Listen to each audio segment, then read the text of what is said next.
Hi friends. आज जो incident मैं आपको बताने जा रही हूँ वो घटित हुई है शाहजहाँपुर के पास के गांव में।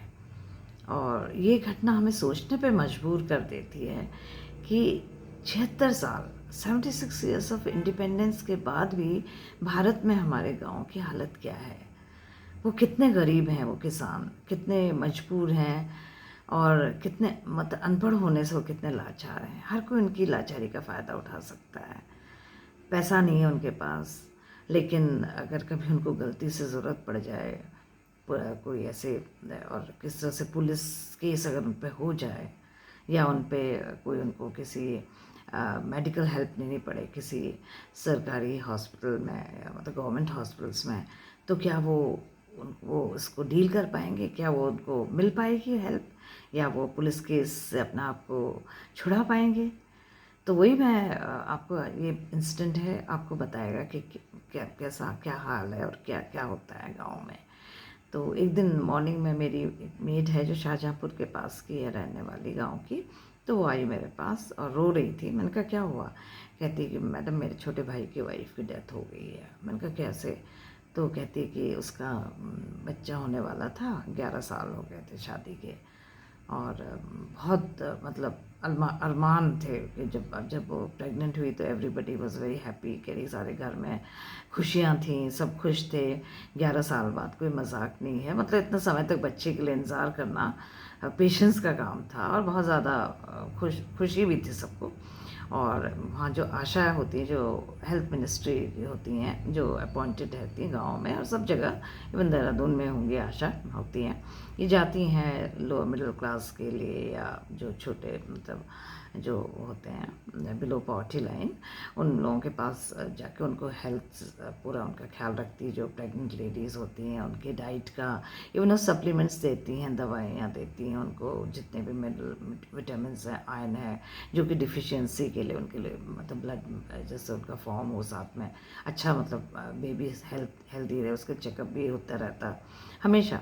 तो वो उससे क्या हुआ कि एक वहाँ की जो गांव की जो औरतें होती हैं उनको भी एक मॉरल सपोर्ट मिलता है।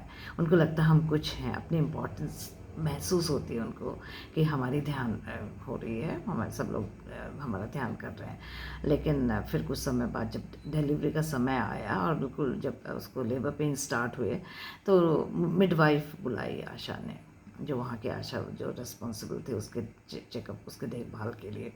तो आई तो मिडवाइफ ने मना कर दिया। उसने कहा ये केस मेरे बस का नहीं है, अब आप इनको ना शाहजहाँपुर लेके जाओ। तो इन्होंने शायद एक टैक्सी करी, शाहजहाँपुर पास ही था तो पहुँच गए शाहजहाँपुर। तो वहाँ जब गवर्नमेंट हॉस्पिटल में गए तो पहले तो डॉक्टर ने टाइम लिया, उस बीच उपचार दर्द से तड़पती रही। और उसके बाद देखा और कहा कि ये तो मेरे बस का नहीं है, हम लोग यहाँ नहीं कर सकते, हमारे पास इतनी फैसिलिटी नहीं है और मुश्किल है। तो ये केस आप ना लेके लखनऊ जाइए। अब लखनऊ जो है 5 घंटे, 5 घंटे लगते हैं बाय ट्रेन। वो बस टैक्सी से जा नहीं सकते, दे मनी तो इतना नहीं है, they didn't have that much money, they couldn't afford taxi. तो उन्होंने सोचा कि चलो बस से ट्रेन से ही चलें। तो ट्रेन किए 5 घंटे के बाद तो ट्रेन उनको 8 बजे के करीब वो पहुँचे, 8 या 9 बजे करीब पहुँच गए थे। कह रही हम लोग मतलब भाई भाभी और मतलब माँ साथ में, और मतलब लड़के की माँ, तो सब लोग पहुंच गए थे वहाँ। तो डॉक्टर ने पहले तो टाइम लगाया, फिर आया, फिर चेकअप किया। उसने कहा बच्चा तो मर चुका है। अब वहाँ रोना धोना मचने लग गया और जो बेचारी वो जो तड़प रही थी उसकी बुरी हालत थी। तो उन्होंने कहा कि साहब डॉक्टर साहब बच्चे को तो फिर बाहर निकाल, मतलब आप ऑपरेशन कर दो, बाहर निकालो। कहता हाँ ठीक है, जब ऑपरेशन कर देंगे, अभी तो टाइम है। मेरे को अभी मतलब 11 बज रहे उसने भी 11 बजा दिए और कहा कि अभी थोड़ी देर में करेंगे शायद किसी चीज़ और किसी काम में बिजी हो गया। और ये लोग बेचारे इंतज़ार करते रहे, दर्द से तड़पते रहे। फाइनली वहीं उसकी डेथ हो गई। इतना ज़्यादा दर्द हुआ उसको और बहुत पर शायद हो सकता है पॉइजन हो गया होगा बॉडी में, कब पता नहीं बच्चे की कब डेथ हो गई थी। हो सकता है शाहजहाँपुर से चलती ही हो गई हो, जब डॉक्टर ने देखा होगा उसके बाद उसके। और शायद उस डॉक्टर ने भी शायद ढंग से चेकअप न किया हो सकता है। तो उसके बाद बस ये लोग फिर दुखी हो गए। और उस लड़की के माँ बाप भी आए थे, उनको पता चल गया था कि डिलीवरी है, और फिर उसी समय हो गए पुलिस में रिपोर्ट कर दी। उनके खिलाफ़ एफआईआर लॉन्च कर दिया कि इन लोगों ने हमारी बेटी को मार दिया है क्योंकि इन्होंने ट्रीटमेंट नहीं किया और उस कारण हमारी बेटी की डेथ हो गई है।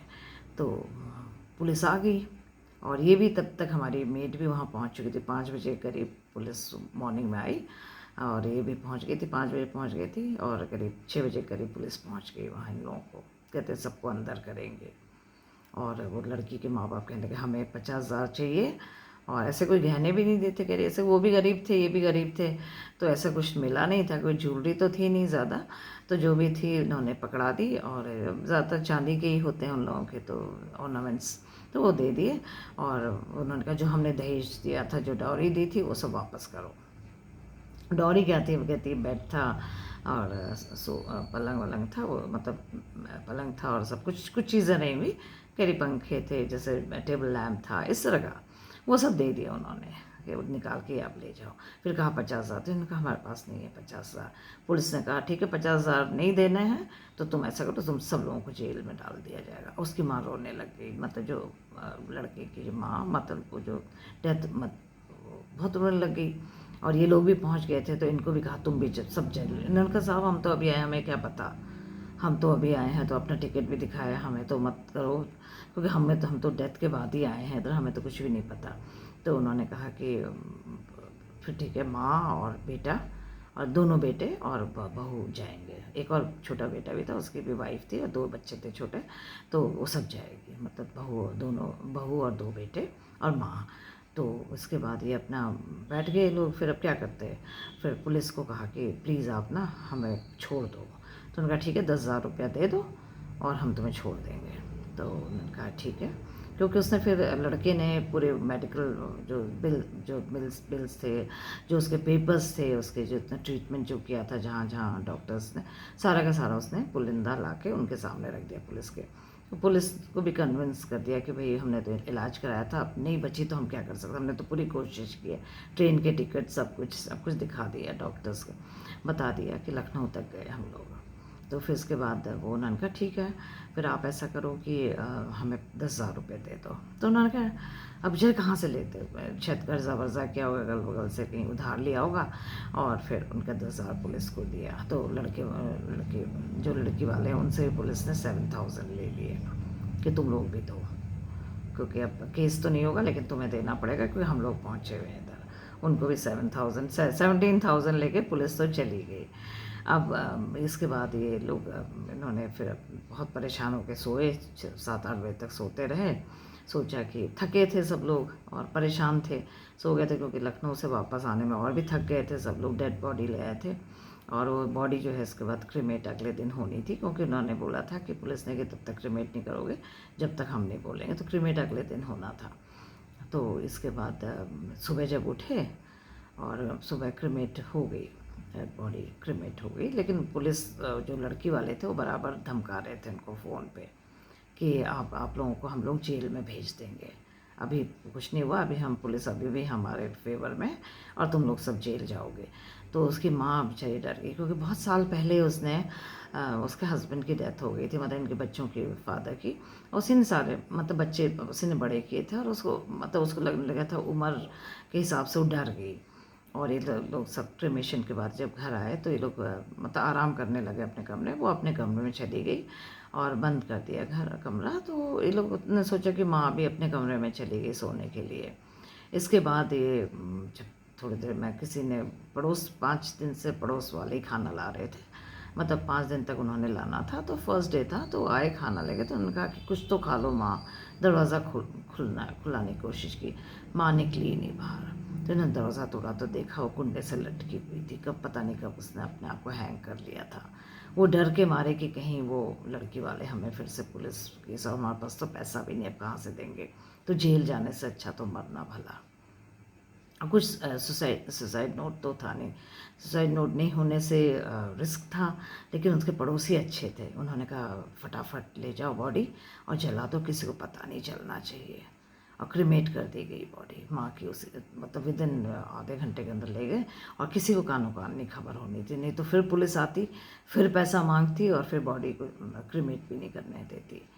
तो फिर बहुत ही मतलब उनके लिए, अब आप सोचिए कि उस फैमिली पे जिसमें दो दो दिन के अंदर दो डेथ हो गई। एक यंग बहू चली गई और माँ भी उसकी करीब 65 तक की थी मैक्सिमम। और यंग मतलब वो भी बेचारी ज़िंदगी से हार गई थी। पहले हस्बैंड चले गए, बहुत पहले बच्चों को पाला, फिर बहू चली गई अभी, और उसके बाद दुनिया भर की बदनामियाँ, लोग बातें कर रहे, पुलिस आके तंग कर रही, लड़की वाले के पेरेंट्स आके, लड़की के पेरेंट्स आके तंग कर रहे हैं, फ़ोन कर रहे हैं, धमकियाँ दे रहे हैं कि अभी फिर से अंदर करवाएंगे तुम्हें। तो बेचारी अंदर जाने से अच्छा उसने सोचा कि ऊपर जाना ही बेहतर है। तो अब आप सोचिए कि इसमें आप क्या, मतलब आप सोचिए कि एक जो गरीब जो गांव वाला है वो किस किस तरह के चक्की में पिस रहा है। मतलब पुलिस और ये जो मेडिकल जो सिस्टम है, दोनों के दोनों उसको बुरी तरह परेशान कर रहे हैं। और उस तरह से लाइफ जो है कितनी, मतलब एक स्ट्रगल है उनके लिए, एक एक दिन भारी पड़ता है। तो वो सब सुनने के बाद मुझे लगा कि सच में, और पड़ोसी इतने अच्छे थे। आजकल के कोई और या कहीं और के पड़ोसी होते तो सबसे पहले पुलिस को जाके खबर कर देती कि वहाँ मदर ने फांसी लगा ली उनकी, क्योंकि किसी ने ज़बान निकली, उन्होंने ही बोला कि फटाफट आप कहीं और बात बढ़े, कहीं और ज़्यादा लोग को पता चले, आप क्रिमेट कर दो। और 5 दिन तक, कह रही पड़ोसी इतने अच्छे थे कि 5 दिन तक खाना भेजते रहे, क्योंकि 5 दिन तक चूल्हा नहीं जला माँ के डेथ के बाद में। तो फिर ये वापस आई, फिर अब काम कर रही है। लेकिन हाँ, दुख मुझे बहुत हुआ सोच के कि हमारा देश में अभी भी लोगों की क्या हालत है। Thank you so much.